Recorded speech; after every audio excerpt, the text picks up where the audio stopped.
দেখো স্কুল থেকে পাঠিয়েছে। ইনভিটেশন নাকি? হ্যাঁ, সেরকমই তো মনে হচ্ছে। কিন্তু কিসের? দেখি।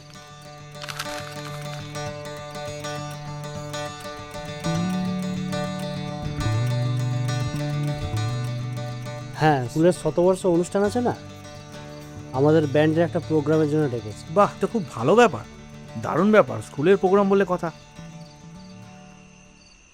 কিন্তু রূপম? ঠিকই, স্কুলের সময় থেকে দাদাই তো একা হাতে ব্যান্ডটাকে তৈরি করেছিল। তাকে ছাড়া আবার স্কুলে কোনোভাবে কি করা সম্ভব হবে? করা যেতে পারে। দাদা তো অনেক গানই গেয়েছে আমাদের সঙ্গে অনেক দিন ধরে। দাদার অনেক ভোকাল স্যাম্পেল আছে আমাদের কাছে। যদি সেই ভোকাল স্যাম্পেলগুলোকে ক্লোন করে নতুন গানে বসানো যায়, হয়ে যাবে। হ্যাঁ, ট্রাই করা হোক তাহলে। করাই যেতে পারে। তাহলে ব্যাপারটা এরকম দাঁড়ালো যে গানটা হবে আমাদের আর ভোকালটা হবে রূপমের। ঠিক আছে, চলো।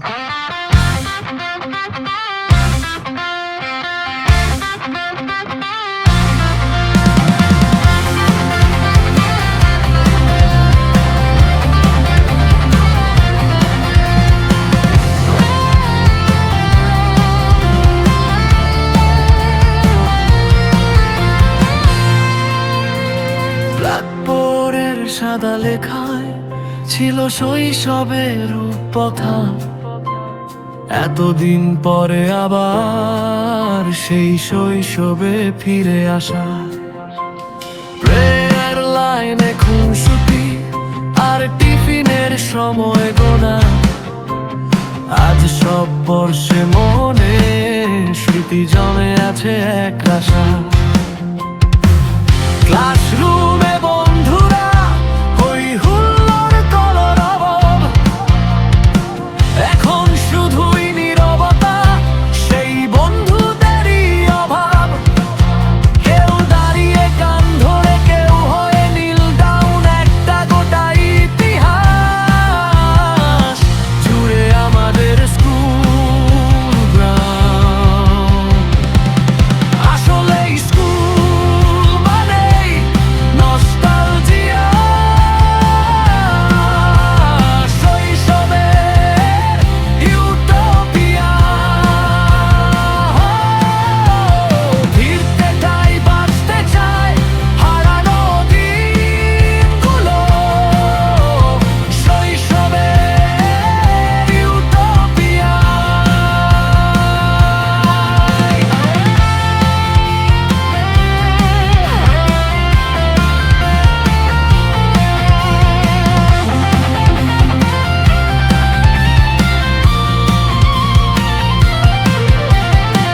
স্কুলের সামনে আসি যেই দেখি জানালায় দাঁড়িয়ে কে, নীল সাদা ইউনিফর্ম আর সেই ইউনিফর্ম আবেগ। দেয়ালে আঁকা ছবি, সব লেখা, কত নাম টেবিলে। শতাব্দী প্রাচীন এই স্কুলে, তাই ফিরতে চায় স্কুল গ্রাম। আসলে স্কুল মানেই নস্টালজিয়া,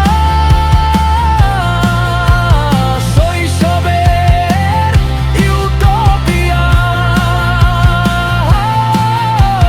ফিরতে চাই, বাঁচতে চাই হারানো দিনগুলো, শৈশবের ইউটোপিয়া।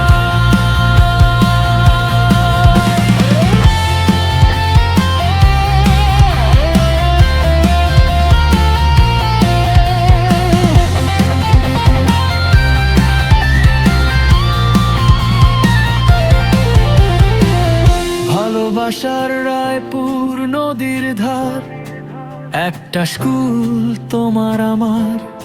শত বর্ষ করেছে পার, এখন সময়